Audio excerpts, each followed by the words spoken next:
Not long ago, something unbelievable happened. A fantasy that stepped right into our reality. My sister-in-law Sarah and I were stunned to discover we'd inherited nearly $300 million and co-ownership of the family company. We were overwhelmed with disbelief and cautious joy. The news traveled fast, reaching every corner of the office before lunchtime. Sarah basked in the spotlight, smiling wider than I'd ever seen her. Rumors swirled. Everyone assumed our father had simply gifted us his empire. Sarah, pretending to be modest, quipped, "I don't need to shout to be seen." Things took a strange turn when my husband received control of the company and $3 million payout. One employee let out an awkward chuckle, while my older brother and his stunned wife sat frozen. My brother clutched a lawyer's letter with trembling fingers, pale as paper. His wife read one line and screamed like she'd seen a ghost. "My name's Emily, 32. I've worked in my father's company since I was old enough to stack papers. I saw my father build his company from nothing.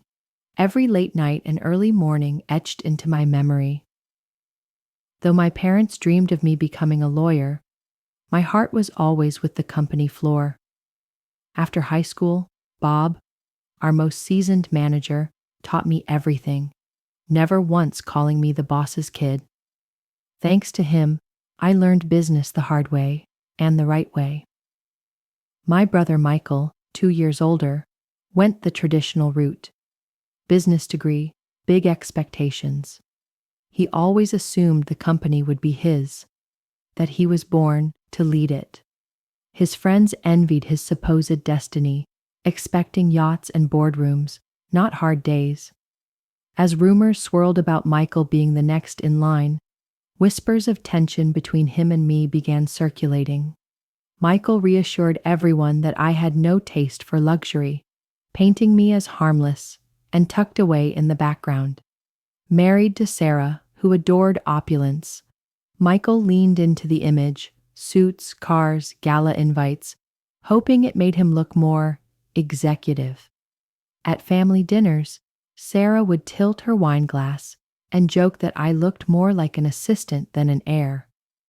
I'd smile and tell her simplicity suited me, that happiness wasn't something you wore on your wrist. Sarah never understood. She'd imply that modesty equaled incompetence, that I wasn't built to handle big money. Michael would nod along, saying I was still learning, like that was a flaw. I never claimed to know everything, but Michael kept pressing that if I didn't act like a boss, no one would treat me like one. I stood firm. Only Dad and I actually ran the company. Everyone else just played parts. Despite the jabs, my mother quietly pulled me aside and said she saw how much I'd built. Dad agreed, but Michael and Sarah just brushed it off, like their opinions were the only ones that mattered. They kept their distance for weeks, sulking as if logic was betrayal. Looking back, I told my parents, let Michael and Sarah say whatever makes them feel better. Even after our disagreements, Michael and Sarah kept living like royalty, fine dining, resort hopping, designer bags. They kept up the illusion. Michael as the inevitable next CEO. Meanwhile, my father worked tirelessly, negotiating, traveling, barely resting. Then one evening, he pressed a hand to his chest and winced. I panicked, begged him to sit, grabbed my phone. Gasping, he pointed to his desk. Top drawer, letter for you, if I don't make it. The rest goes to the lawyers. Before I could dial, he collapsed. He never regained consciousness. Michael and Sarah flew in days later, dragging their luggage and acting like it was all unfortunate timing. At the funeral, Michael said, "Good thing we made it back." Who could have guessed he'd die during our vacation? His tone made my Smikalach turn, like he couldn't fathom we'd carried the whole burden alone. Later, I pulled him aside. "Couldn't you have flown back earlier?" Flights were booked. He shrugged. Not a shred of guilt. Later that day, Michael addressed the staff like royalty. Thank you all. You can count on me to lead this company with pride. Sarah added how gracefully he handled the loss, like it was a performance. Irritated, I wordlessly led them to the reception table, trying not to explode. Over dinner, Michael nitpicked the catering like we were at a wedding, not a funeral. I tried to keep the peace, but inside, I was done. I reminded him that Mom and I had finalized the menu days ago. I stood my ground. I'm not taking orders from you, Michael. This is why no one takes you seriously as a leader, I added. He even began barking orders at Bob, who'd been here longer than either of us. I stepped in. Don't talk to Bob like that. You need to check your ego. Michael, they're not your servants, I said sharply. Respect goes both ways. They should respect me. I'm the president now, he snapped. Sarah jumped in smugly. Exactly.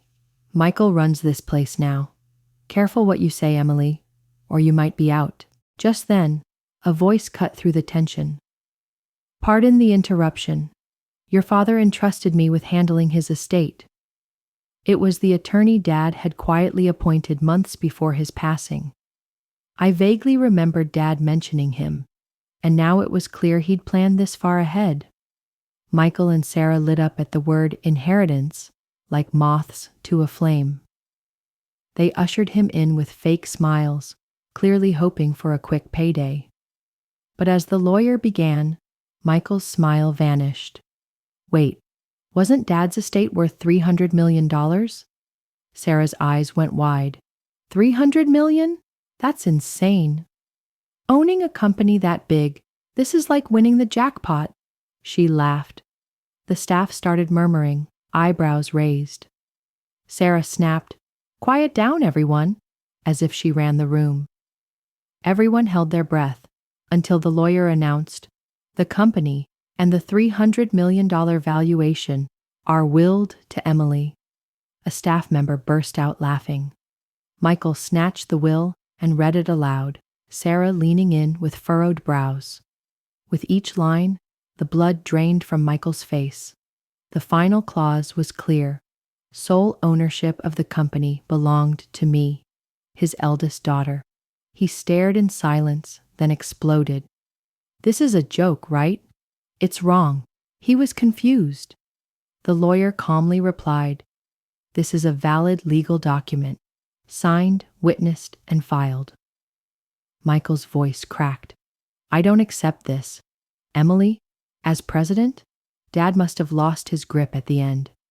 The lawyer added carefully, It's true, questionable capacity could challenge a will, but we have medical clearance on file. That was enough. I stood up. Don't you dare disrespect the man who built all of this. You don't get to smear his name just because you didn't get what you wanted. The thought of Michael running the company, it was laughable. My words hit him like a slap. You think I'm not good enough? He barked. I answered calmly, Exactly. You never earned it, Michael. You just dressed for it. We built a whole lifestyle for this, he yelled. The mansion, the image. We invested everything, I shot back. And that makes you a leader? Overspending on lobster dinners and poolside parties? That kind of spending damages the company's reputation, I said firmly. Money matters, but it's not the only metric that defines leadership. Also, I continued, didn't Dad pay for most of your lifestyle anyway? Michael snapped, How do you even know that? I held my gaze. Because Dad left me a letter, right before he died. In it, he listed everything he'd paid for, your house, the cars, even your vacations. He called it your living inheritance, meaning your share, Michael, is already spent. Sarah's face fell. Wait, so the $300 million isn't ours? That doesn't seem fair if we barely got anything, she said, voice trembling. The same employee who'd laughed earlier raised a hand. That 300 million. It's company value, not family wealth. Every employee here knows the difference, he added. Sarah blinked. Wait, you can't inherit company funds, right?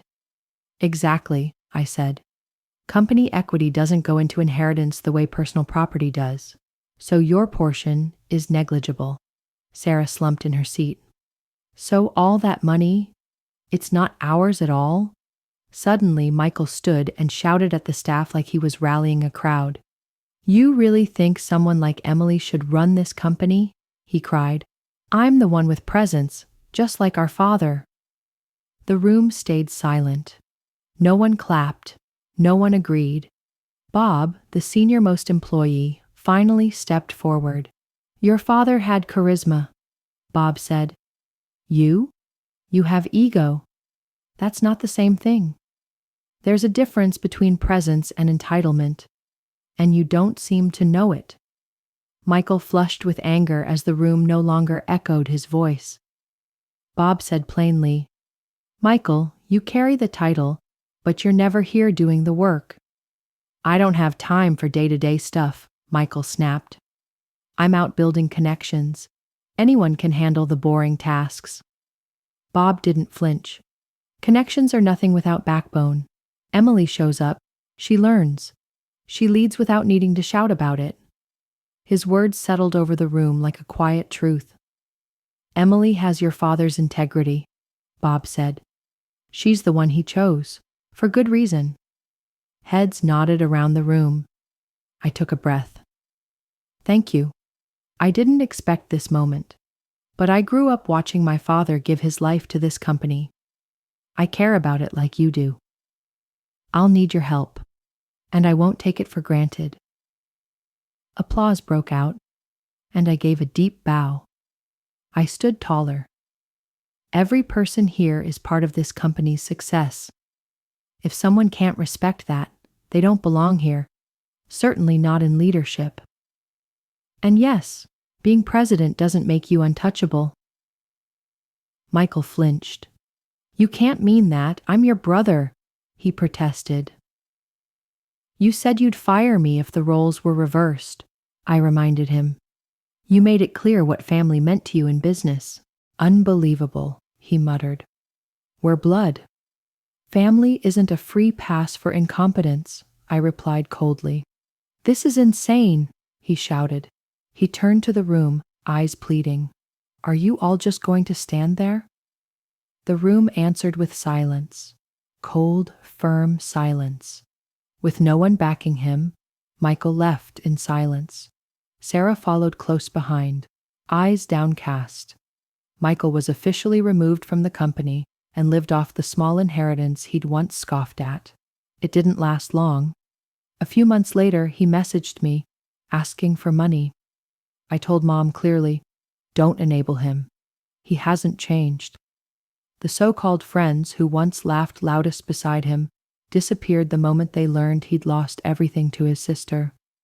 Sarah, once imagining herself as the company's queen, now faced reality in its rawest form.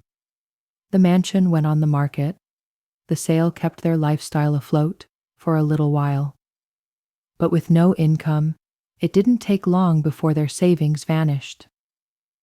Soon, there was nothing left to liquidate, and bills piling up.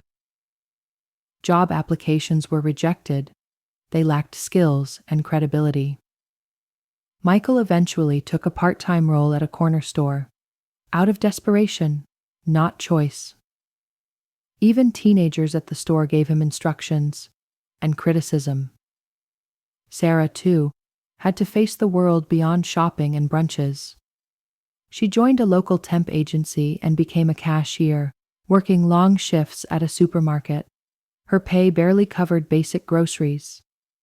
Meanwhile, I poured my energy into applying what I'd quietly learned all those years. With Bob and the team beside me, the company grew stronger, one decision at a time. Michael's downfall, ironically, made the rest of us tighter and more unified than ever.